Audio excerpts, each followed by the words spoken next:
Last time on Varrick World, Shen Shaoxing under the guise of Spider-Batman went out to do some reconnaissance in the middle of the night. And what did he spot but Lin Beifong speaking with his girlfriend Kimiko? But he didn't get to hear what they were talking about because he bungled some stuff. Oops, too bad. But he did manage to stop a robbery and he felt good about that. The following day, everybody gathered in the mech fighting arena for Earth Rumble 89 so that they could prepare the mechs for the fight that was coming up. As part of this situation, Marion sabotaged the mech belonging to the Boulder III so that the crowd favorite could be punished for his hubris. While Marion was doing that, Grandma Halmeoni was preparing to take over in the guise of the Pummeler so that she could get into the ring and take on the glory that was meant for this other fighter. While that was happening, Shen Shaoxing was speaking with the former professor of his girlfriend Kimiko, Professor Ishatako, who has a marvelous Pentapus contraption attached to her back. The beginning of the tournament happened with Grandma Halmeoni clinching the first round, destroying the Grindmaster, and taking her spot in the next round of the tournament. What's going to happen next? Let's find out here in the world of Varrick World.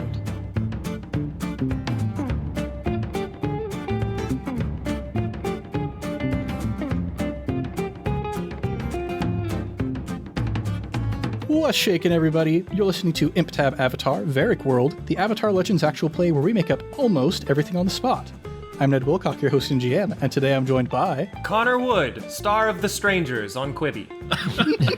Hey, Justin Porter, a.k.a. JP, and I'm just a fan of divorced dad rock. Thomas Ryan, join me for a cold lasagna.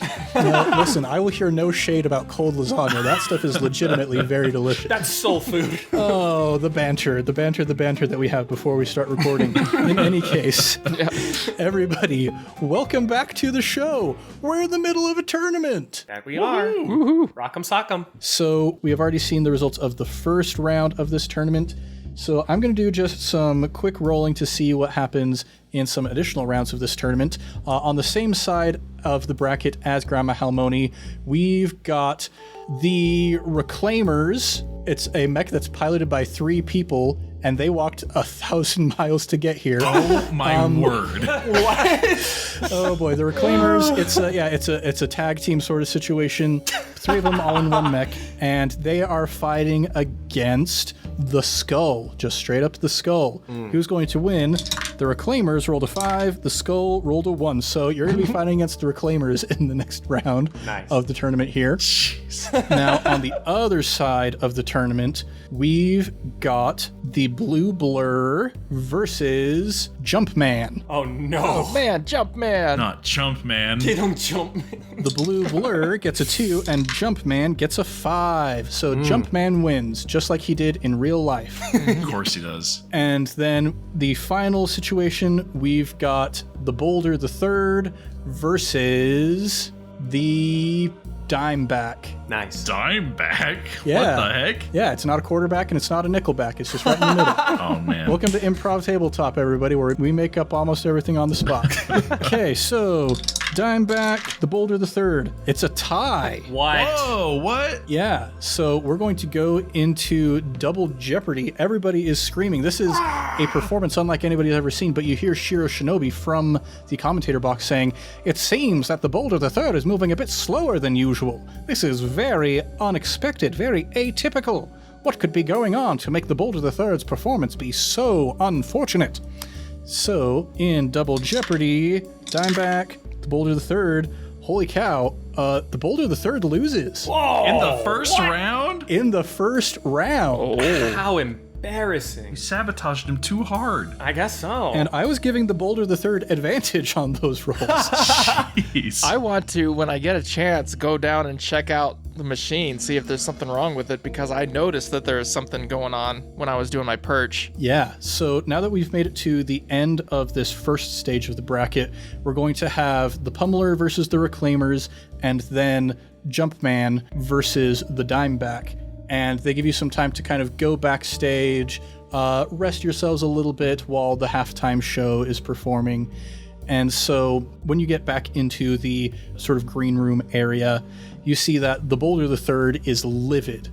He has like attendants coming up offering him warm towels and snacks, and he's just grabbing them and tossing them against the walls. Total diva meltdown this man is having.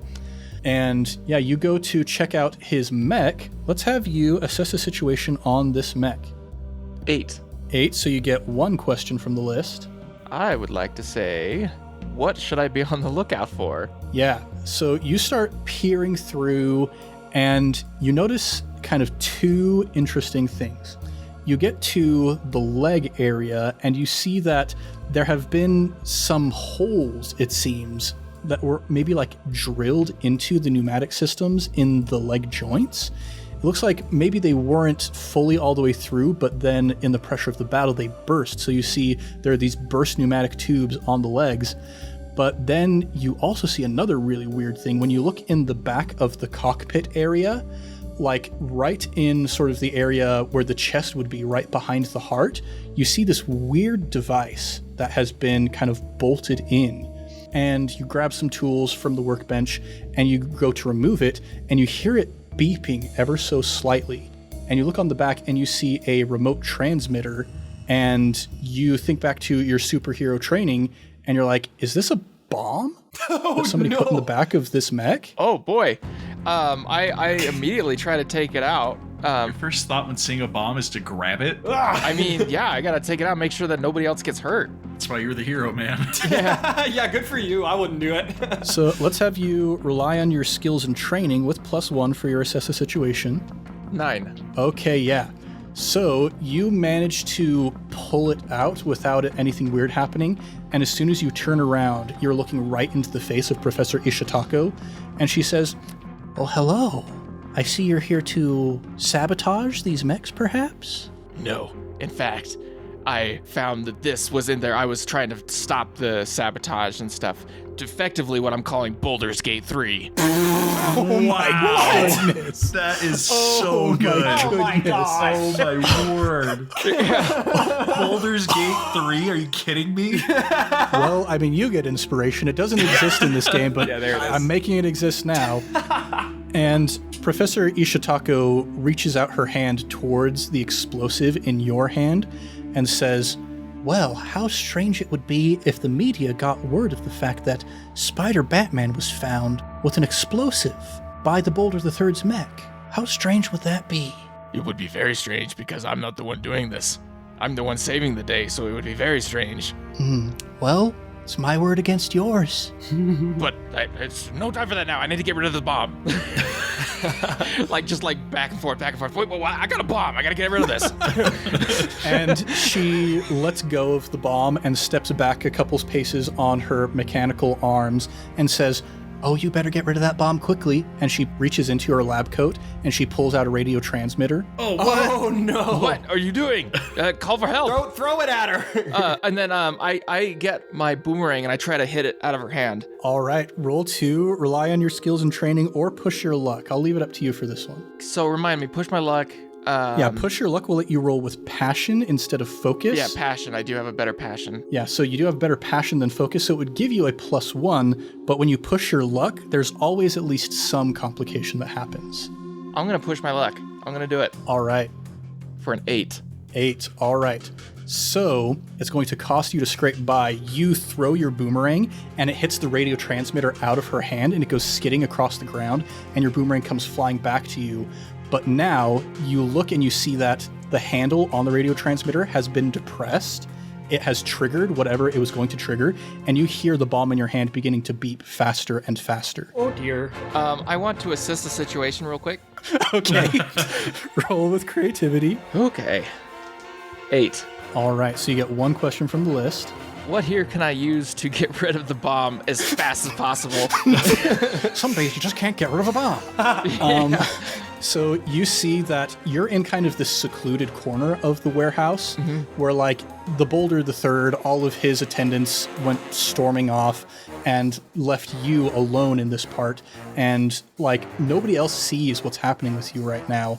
But you can see that behind you in the wall, there is what appears to be like a fire exit. Yes, I kick open that fire exit. All right. And as soon as you do, you hear alarms start going off all through the entire stadium. And then I immediately jump off with my wings to start flying because I want to fly towards like a lake or something because we're by the sea. So Yeah, UA Bay. Yep. I'm going to make a fortune roll for your wings. That's a 5. That's not very good. okay. So you leap towards UA Bay, and you hear from back behind you in the stadium, Shiro Shinobi saying, "Fire drill, everybody! Time to get out of the stadium!" And people start rushing out, and you hear that and you get a little bit distracted, and you start spiraling directly towards UA Bay. You lose control, so like you are directly on a crash course with the water. Can I flashback? I know this isn't the system, but What would you propose to flashback to? so when the fire alarm goes off, obviously we have to get out of the building. I would like to fly out immediately because I don't want to be on fire. Mm-hmm. And I see Spider-Batman plummeting to the ground while I'm in a flying mech suit. Yeah, I think we can. That makes narrative sense to me. What would you like to do in response to that? Catch Spider-Batman. All right. Let's have you. I'll give you the same offer. Do you want to push your luck or rely on your skills and training? I feel like I'm pushing my luck, so that. All right. Roll with passion. 6. Ooh. So, Shen, you could mark 1 fatigue to give him +1 on his roll and bring it up to a partial success. I'm gonna do that. Yep. Okay. You mark that fatigue, and as you're spiraling, you feel something clamp around you, like chest to chest, and you look up and you see the pummeler holding you.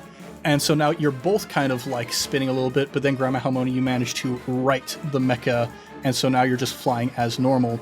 But you can hear this beeping between the two of you, between Spider-Batman's body and the mecha suit. Where are you in this suit, by the way? Everywhere. I'm like a nervous system, man. I have to spread out throughout the suit to do my thing. I made a tea. Just blow me up. Yeah. So I want to somehow get you out of the suit, though. Well, just tell me that. Yeah. Hey, get out of the suit. And I don't have a cup or anything, so I'm just like, latch on to me somehow. Say, dearie. I'm gonna pour myself into your mouth. Out of the hydro cannon. Yeah. As I'm take the bomb and I put it in the cockpit and then let go of the pummeler to let it fly away. All right. I can go in your hair. I've done that before to you specifically. I'm gonna do that instead. That's way less gross. First he goes into my mouth and then into my hair as that thought. So let's have the two of you working together. Shen, let's have you then push your luck one more time, but I'll give you, we'll say we'll give you advantage on this with Grandma Halmeoni's help. So roll 3d6s and ignore the lowest one. Okay. That's a 10. Ooh, boy. So you just managed to scrape by, but on a full success, your boldness pays off despite the cost. I tell you what other lucky opportunity falls in your lap. So you let go and you fly backwards, and your body slams up against the side of Varrick World because it's got these big, like, metal, almost ocean liner looking sides, keeping it above the ground. And you're scrambling, and you pull out one of your gauntlets and you like flex it Assassin's Creed style, and the spikes pop out of the side. Yes. And you scrape your way down just before you reach the surface of the water. And that was maybe a little bit fatiguing to do that, so I'll have you mark 1 more fatigue. Okay. But you watch the pummeler's mecha spiraling out over UA Bay before there's this explosion that ripples the water towards you. You feel it spraying up in your face. But you see this one little glinting something flying through the air amidst all the shrapnel directly towards you. You reach out with your other hand and catch it, and you hold it up, and it's a little metal panel, almost like something would rivet to a piece of machinery as a maker's mark. And you can see on it is the stylized image of a Pentapus. Ooh. Oh, this is not good. I put it in a pocket, and I take out my other arm, and I try to climb back up, Jango Fett style. Yeah, you make it all the way up to the top. You see, by this point, people are freaking out. Lots of people saw that explosion that happened out over UA Bay. And the tournament has been put on hiatus for a moment, understandably so. you see that there is one group of police off to the side, and the actual pummeler, like the person who was supposed to be in that mecha suit, is just like babbling, and you see Beifong is there saying, I'm sure you're in shock right now. I'm just glad that you weren't in the suit when it exploded. And he's like, but no, I was asleep like half an hour ago. I wasn't in that mech suit. And so they're getting ready to bring him back to the precinct for questioning. And you see that there is a press junket there there's flashes of camera lights. There are microphones being held out towards Professor Ishitako. And she is elevated above everybody else on her mechanical arms, and you hear her saying, it is obvious that the mechs that Varrick is creating for this tournament are unsafe in many, many ways. We should not allow Varrick to continue to work in the mecha space as he currently is. No! And one of the reporters is all like, but Professor Ishitako, what are your credentials for this? And she says, I have been a tenured professor at Republic City University for years. This has been my bread and butter. Believe me, I know the ins and outs of mechs. That mech was not constructed in a beneficial way. We're going to have people try and recover it from the floor of UA base so that I can go into a deeper analysis of it and try and figure out exactly what happened to cause this critical malfunction in the mech itself. So this is the scene that you return to.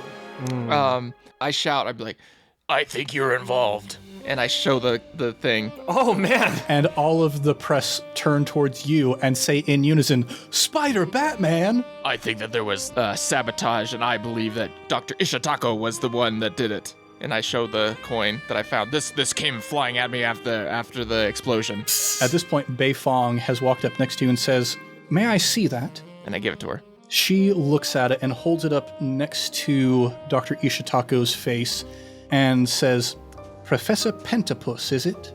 And Ishitako scowls for a moment and says, it's clear to me that my expertise is not desired here. I think I will head back to the mainland, if it's all the same to you. And Beifong says, it's not all the same to me. I think you should stay right here. And you notice that she's getting her cables ready to sling at Professor Pentapus. And there's kind of like this standoff moment where everybody is silent before Professor Pentapus reaches out with one arm, grabs one of the reporters around the neck with the tentacle, and holds him up directly in front of her and says, I think it's in your best interest if you let me just leave this situation peacefully. Professor Pentapus, put that innocent bystander down. This reporter does not have to be harmed at all if you just let me go on my merry way. All right. Just everybody back down. Everybody look back down. Let her go. We'll catch her next time. You look around at all of like the police members, and they're looking around for Beifong, and Beifong is nowhere to be seen right now. Wait, I'm the one that's supposed to do that. Where's Beifong?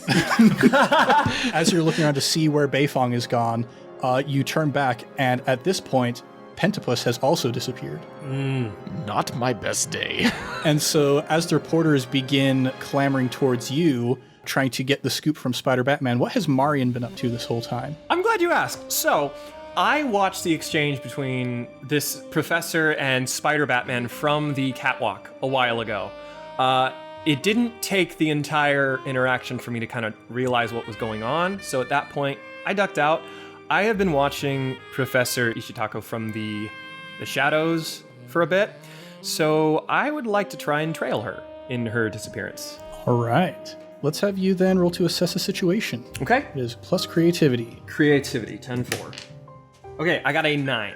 Okay, so you can ask one question from the list. Okay, I'm going to ask...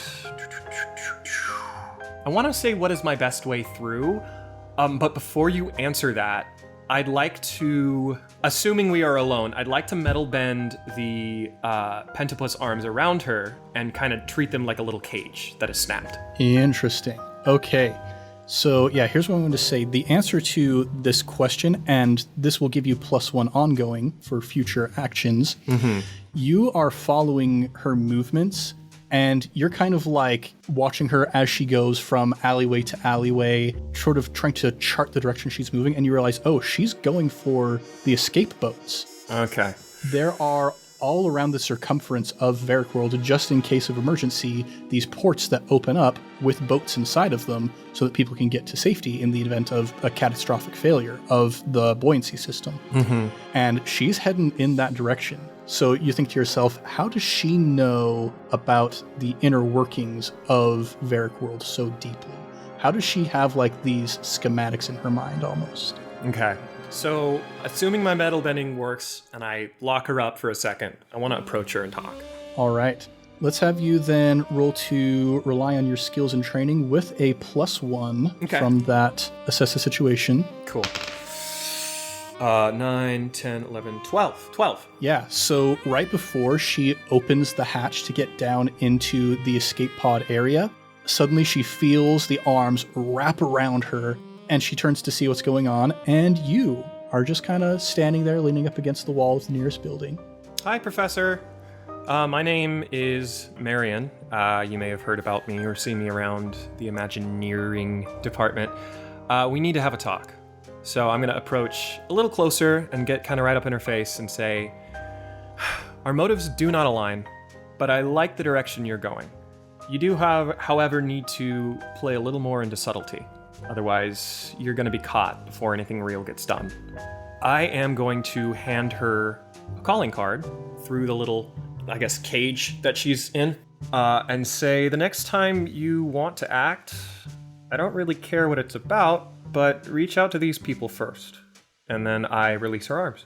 And she looks at the calling card, and let's use this moment to say, what is the name of the triad that you are working with? Or that is, perhaps we might say, forcing your hand in some ways. I am with a group called the Unmakers. The Unmakers. Without giving too much away, their core kind of principle is taking things apart to understand how they work.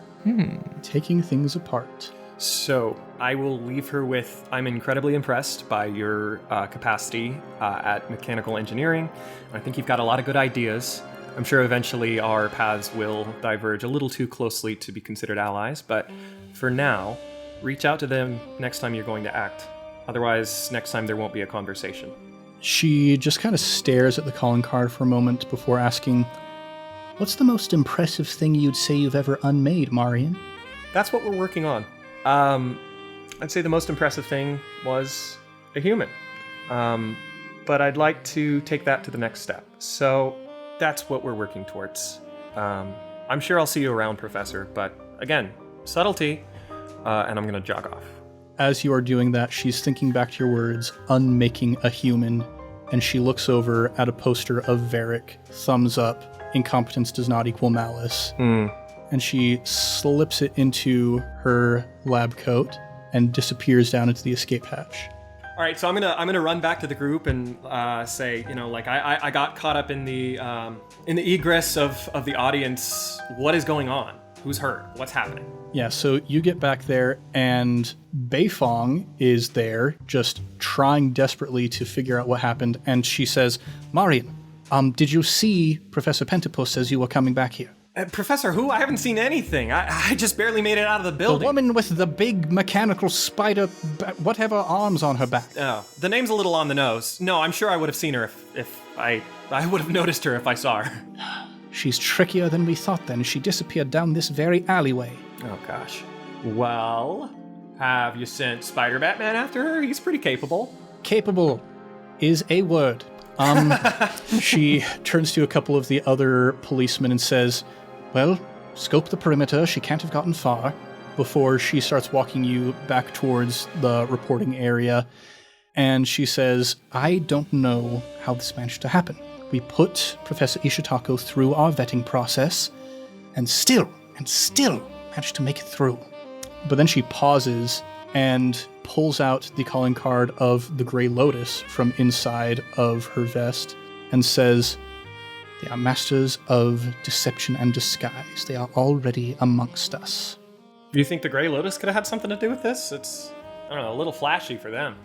Do you know anything about the Grey Lotus?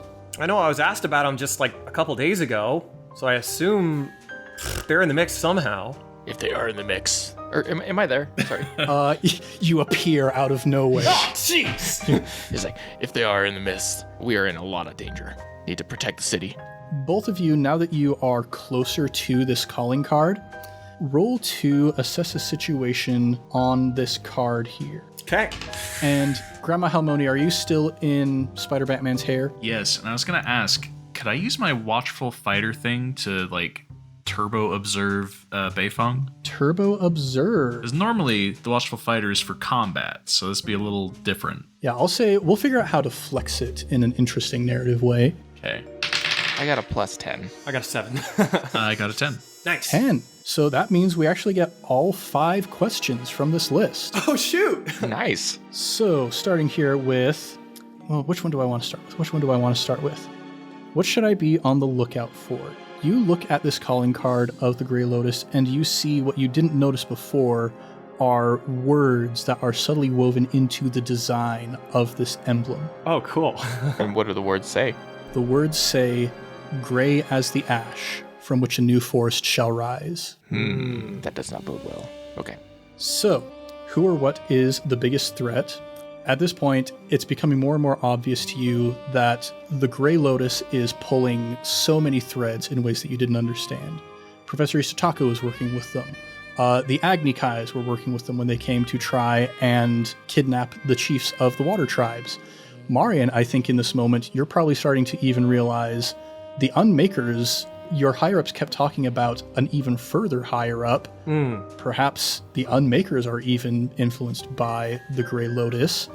And you think of that little slogan, "the ash from which the forest shall rise," that implies a certain degree of unmaking. Yeah, that sounds like my deal, maybe. Who or what is in the greatest danger? Professor Ishitako obviously has a vendetta against Varrick and would like to unmake him, but it seems that this organization has designs on unmaking perhaps society as we know it, perhaps Republic City as a whole, in an attempt to rebuild something of their own want. So now we're going to turn this kind of back towards you. What's my best way in, out, or through what? What would you like to know your best way in, out, or through of? I would like to say maybe navigating the chaos that is, this near disaster that everyone's getting out of. I'd say maybe the best way through getting back to normalcy in Varrick World after another almost catastrophic event. Yes. Your best way through, if you want normalcy back in this place, you gotta stop that Grey Lotus. Okay. They're just gonna keep trying to make movements against you. Word. And now, what here can I use to blank? What here can I use to get the next clue of how to infiltrate the Grey Lotus? Ooh. Nice. Let's do a little narrative flashback here.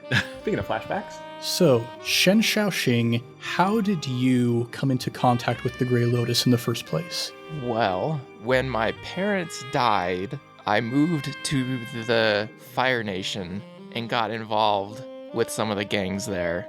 And then I progressed to get to the Grey Lotus. Yeah, you needed some kind of power. You needed some ability to fight back against injustice. And thus you learned many firebending techniques, even though you are not a firebender, that assist you in your combat. What do you think it was that made you decide to part ways with the Grey Lotus? Well, I seek a way to fight injustice, and that I also believe that everybody is not inherently evil, whereas they're the other way around, where it's like, you are who you are, and we have to stop you by murdering or something like that. So I'm of the fact of everybody can be redeemed, they are not. Interesting. So some pretty sharp moral opposition there. What did it look like when you finally did escape from the Grey Lotus? A lot of chaos. I left on a bad note. I want to say, without all the narrative or whatever, I basically left them in shambles, and I thought the organization was through when I left. But apparently they're not. Apparently they're not. So, the best way to get back into the Grey Lotus, you won't be able to do it, but maybe one of your friends could. Set a mole on the inside, perhaps. I need a friend to do it, and I have. And I put out my finger. 1, 2, 3 friends. Okay. One of those 3 friends will have to do this. But for now, what's that over there? And I fall for it super easily. then I disappear. All right. Is Grandma Halmeoni still in your hair? As I'm running back, I kind of like like put my hands through my hair to get her to get out of here. Get out. Oh, stop! You gotta froth me. sorry. And then as Chen comes back, he's like putting his hair down and stuff and be like, oh, sorry, I just running so much, my hair just got everywhere, What happened? A lot, Shen. A lot happened. Did you find the popcorn? Oh, yeah, that's what I was doing. The popcorn. Yeah. See, funny story. Hey, it's okay, man. There was a lot of chaos. Yeah. So at this point, Beifong is going to go her separate way to interrogate the pummeler, see what she can figure out about this crazy situation. Like, if you weren't in the mech, then what was going on with the mech? They're going to try and dredge it up from the bottom of the base so they can inspect it. But yeah, in the wake of another crazy disruption here in the park, what would each of you like to try? I would like to try and refocus the evening, make it more about entertainment. So I'm going to project my little Imagineer voice and say, ladies and gentlemen, boys and girls, we're very sorry. On behalf of Varrick World, we're extremely sorry that the Met competition will be put on pause. However, we cannot refund your tickets. So, here in this courtyard, we will be having a mini mech battle. Ah! Hopefully they cheer with me. I cheer wildly. Woo! So, I have a little backpack, and I just dump it on the floor, and there's a bunch of little, they're 1/16 replicas of the mechs that have been fighting. Okay. And I'm going to say, folks, form a circle, let's meet our competitors. This is Tiny Terry, the Terrible. This is the Pebble the Third. This is the Whacker. And I'm going to go through and instead of the pummeler. And just introduce them to the tiny robots and say, I don't have much of a announcer voice, but let's let the robots do talking for themselves. And I'm going to start an earthbending technique and have these little robots punch each other. All right. Sounds like we're relying on our skills and training. That we are. Okay. 6, 7, 8, 9. Okay, so it's not perfect. You're still a little bit frazzled thinking of just all of the stuff going through your mind right now. Yeah. Perhaps even, what did you think when you heard Spider-Batman talking about how we need to find a way to infiltrate the Grey Lotus? I've got 3 friends. Maybe one of them could take care of it. I mean, he's obviously Shen. I'm not an idiot. Yeah. I know he's Shen, but I just support him. I don't know. I like what he's doing, so I'm not going to say anything about it. All right. But I'm also kind of thinking, I hope he doesn't ask me, but I'd probably do it if he did. All right. So you're a little bit distracted by certain other factors, and by the time you kind of snap back to it, you realize that the fight hasn't been quite as clean as it could have been. Yeah. But it's really, really close to being the best you've ever done this performance. And there are still plenty of people who are clapping and applauding. But you notice there are some who are kind of walking off in just disappointment that they didn't get to see the fight of a lifetime. You see there's one pair of friends over there, one who is shoving money into the other's hands. He's got a big The Boulder the Third shirt that he's wearing. Nice. Just looking beyond dejected that his hero did not win. The Pebble the Third is the winner of this mini competition, so he's probably pretty happy. Yes. But yeah, in the wake of that, you managed to cheer people's spirits a decent amount. Well, I do what I can. I take a little bow, make my little robots do a little bow, and I make them march back into my open bag. All right. Shen, what do you think you want to try doing in the wake of this crazy situation? I look to see if I could see Kimiko. Yes, she is very rattled. She's off with some of the other members of the metal bending police force. They're just kind of watching over her, making sure that she's doing all right. I go over to her and I say, oh, hey, Kimmy. I just wanted to see if you're all right. This being such a crazy day with your old professor and everything that happened today. Just wanted to make sure you're doing okay. Yeah, I never would have thought that Professor Ishitaka would turn out to be a villain like that. So there's just a lot of things in my worldview are kind of on the fritz right now. Would you like to maybe go get some dumplings or something? I turn around and I monologue to myself. Oh, wow, my first date with Kimiko. Oh, I'm so excited. Things could not go any better. Just too bad that it had to all happen on today of all days. And I turn around. Yeah, I would love to. Smooth. Yeah, so you go heading off to go on a date with Kimiko. And Grandma Halmeoni, what are you up to? I mean, I imagine I probably just slunk off back to home base and started fiddling with more stuff because that was some great hands-on experience. That it was. Let's have you rely on your skills and training to see how much more adept you are becoming with these larger sort of mech situations. Yeah.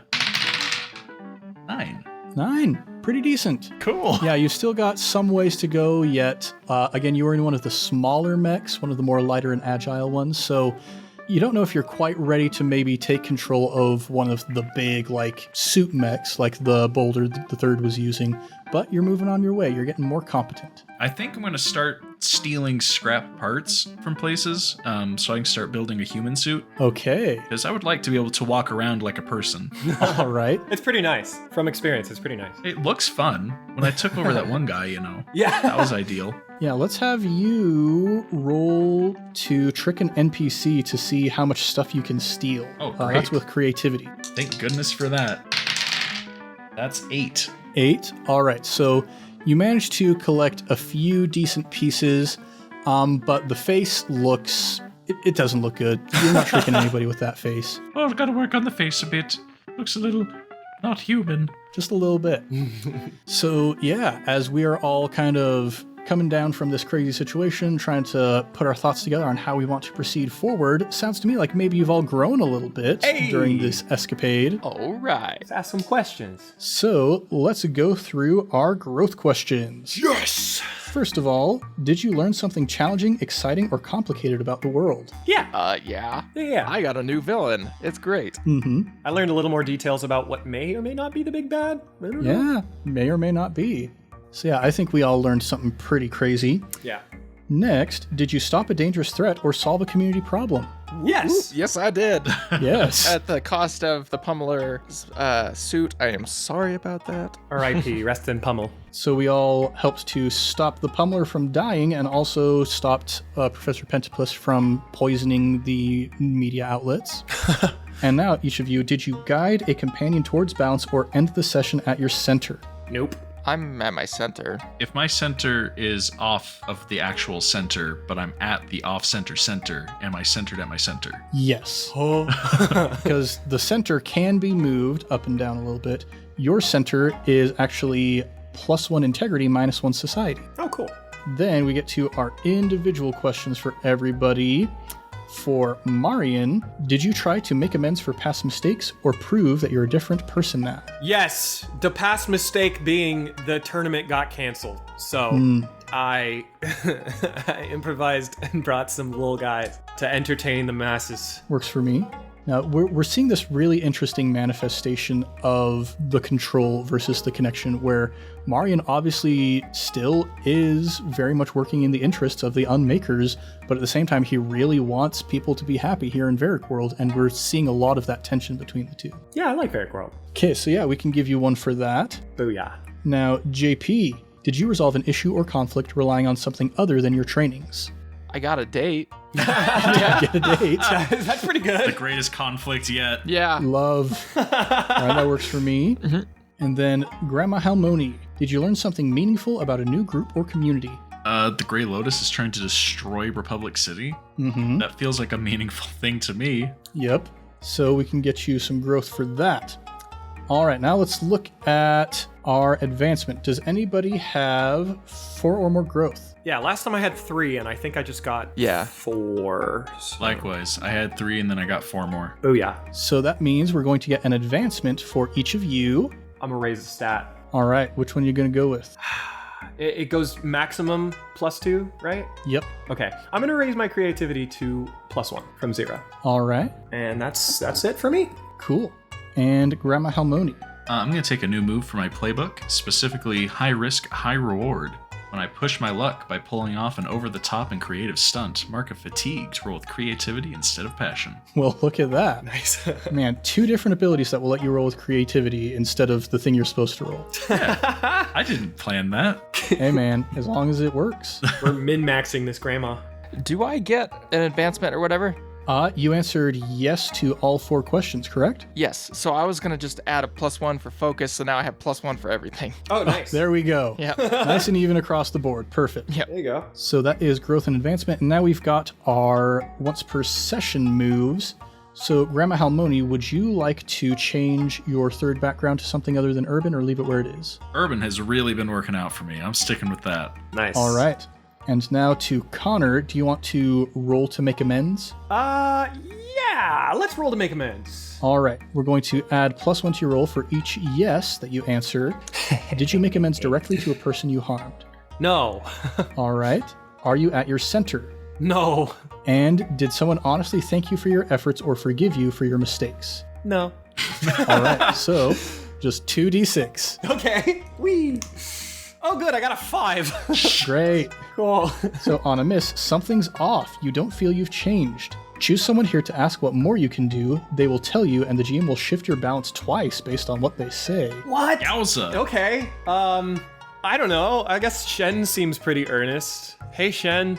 What can I do to be a better dude? As an Imagineer, I don't always get a lot of hands-on experience with people, and you seem pretty personable. Yeah, what can I do? Yeah, I do. And what's that over there? And I run away, and I come back as Spider Batman. and Spider Batman says, "The wings have been great. Had some ups and downs, literally, but."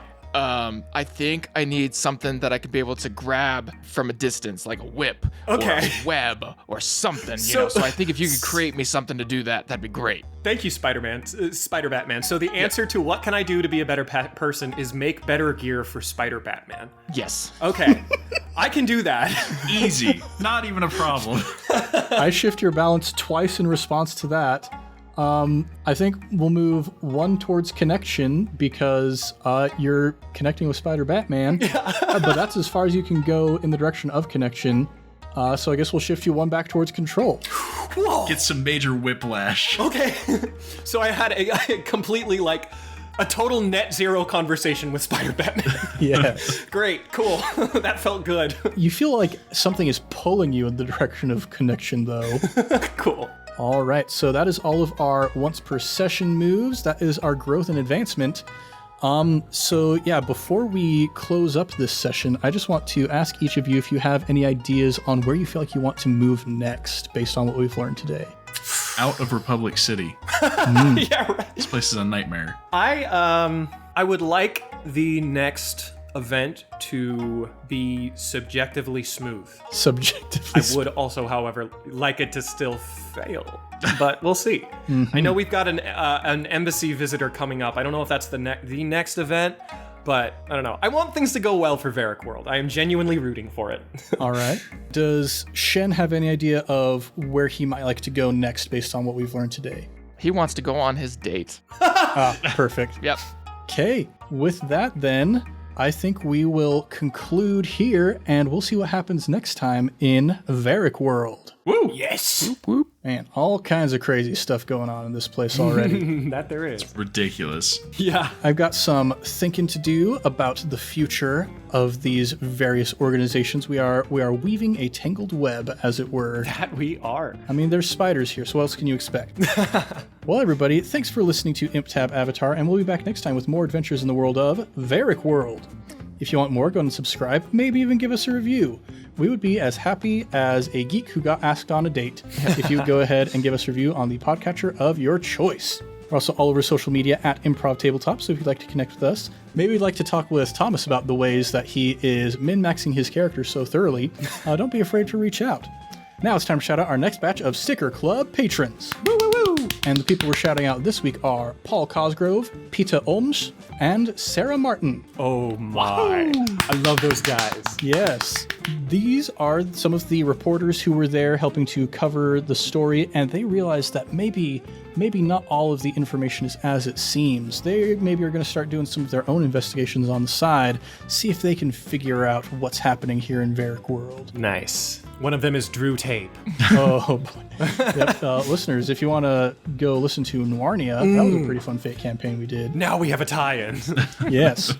We will have more Sticker Club patrons to shout out next week, and if you, dear listener, want to join their ranks, consider joining our Patreon at patreon.com/improvtabletop, where you can also get things like Discord access, biannual sticker packs, and more, such as our current ongoing patron-exclusive campaign, Miceborn, the Mouse Ritter Chronicles. Ooh. Squeak, squeak. Which we are going to start recording right as soon as we're done with this. Yeah, baby. It's a good time. It's a grand time. I'm very very excited to see where this current arc ends up taking us and what happens with Thomas's very sketchy but attractive character that he has brought to the story. A literal silver fox for those listening at home. Literal silver fox. Oh.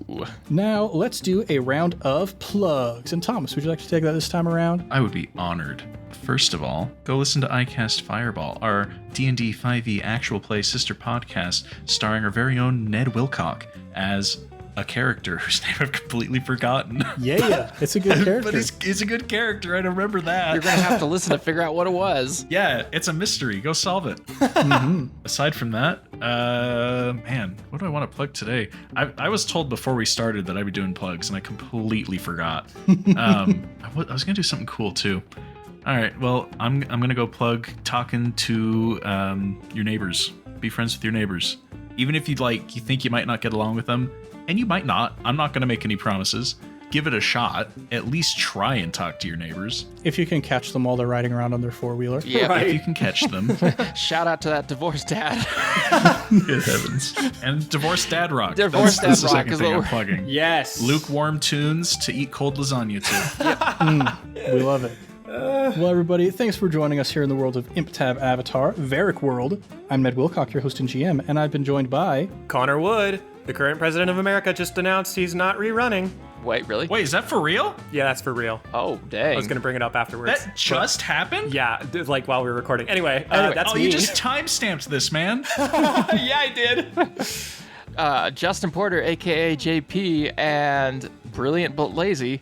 Bonus points to you listeners if you can tell me what movie that's from. Do I get the bonus points if I answer it now? Nope. Oh, dang it. Those are for our listeners. I'm listening. I'm right here. Thomas Ryan in the market for a good human face. Much love and stuff, everybody. We'll catch you next time on ImpTab Avatar.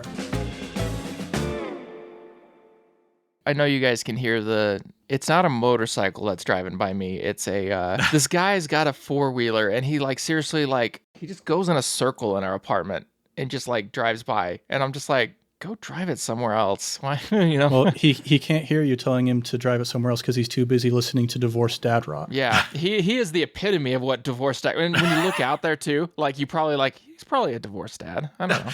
You look like you have a failed marriage under your belt. Yeah, We're dunking on this guy so hard. Yeah. You should tell him to listen to the I podcast. should. The thing I plugged to that divorced dad that keeps driving around my body. The first episode he listens to is this one. And he's Yeah. like, oh, what? I like the four-wheeler.